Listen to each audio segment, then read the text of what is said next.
Welcome back to the channel. Today we are doing a Miami Dolphins draft review, getting one out for every team as the offseason goes on. If your team is alphabetically before Miami, then the video is already out. If they're after, it will be on the way soon. And let's talk about the Dolphins. Before we do though, make sure to like the video, subscribe to the channel, all that if you enjoy. Ton of content on the way. We have film rooms for nearly every team and like so many players at this point, as well as a ton of other videos. So make sure to, stay tuned for those as well. So Dolphins needs going into this draft, as you can see, 9-8, third in the AFC East, had that run, but just weren't able to get it done this season. And with limited picks after trading for Tyreek Hill, which is really what their draft was, and that was a great pick. Even though they have Jalen Waddle, who is a very similar player to Tyreek Hill, I still think that is going to be a very beneficial move for them, even though as a Chiefs fan, I'm very happy with our end of the deal because, we got really good players out of it, as great as Tyreek Hill was. So Dolphins needs were tackle, linebacker, defensive tackle,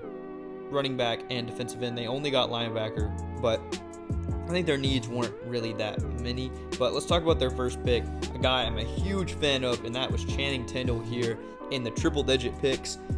He's so good. He's one of my favorite players in the class, at least to watch, because, you can watch one snap of him and you just understand what he does. So I'm going to put that the card to my Channing Tindall video in this video. So make sure to check that out if you're a Dolphins fan or just a fan of good football in general, because he's so much fun. But in a really stacked Georgia defense, he still had his moments where he was able to stand out and show that he is one of those guys who can take over a game. He's so athletic. His pursuit is ridiculously fast. He can get downhill in an instant.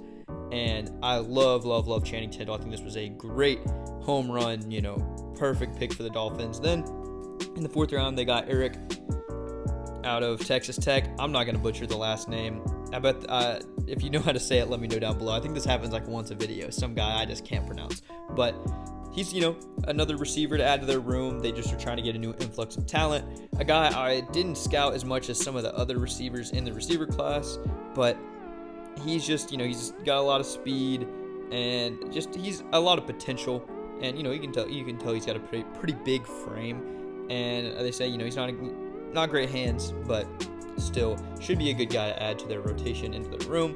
Then in the 7th round, they had 2 picks. So, really, this is a tiny draft class. This is definitely the smallest one out of anybody's. And they got Cameron Good, the edge rusher from California. I think, he has potential. Again, not a guy I'm super excited about. That's why he's picked in the 7th round. But he should be a good rotational guy to add to their team. Jalen Phillips, hopefully they can develop into a superstar, because I loved him coming out. But we'll see on him. And then the last pick of their draft, they got Skylar Thompson, quarterback out of Kansas State, here the 26th pick of the 7th round.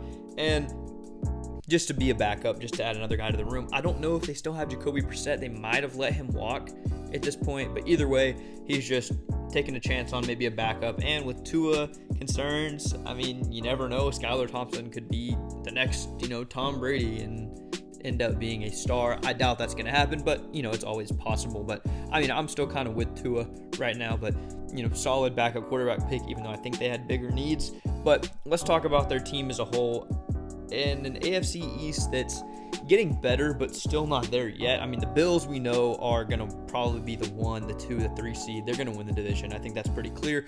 The Patriots are good, not great.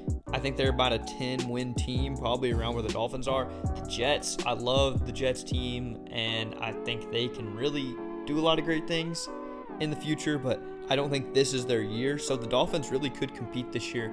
If Tua can take a big step up, this roster is very good, and there's a lot of talent on both sides of the ball, and hopefully they can take a step. So Dolphins fans, let me know what you think of this pick. Let me know what you think of the video and the draft class as a whole. Again, go check out the Channing Tindall video because I really had a lot of fun making it. And if you don't know enough about him already, I think I give you a pretty good picture of the player that he can be and the player that he is right now. So thank you for watching, and make sure to stay tuned for a lot more content on the way. Film breakdowns on players that have been drafted, future players from the 2023 class, more of these team draft reviews, and then obviously I'll get into my predictions as the offseason keeps going on. So thank you for watching, and I'll see you guys in the next one. Peace.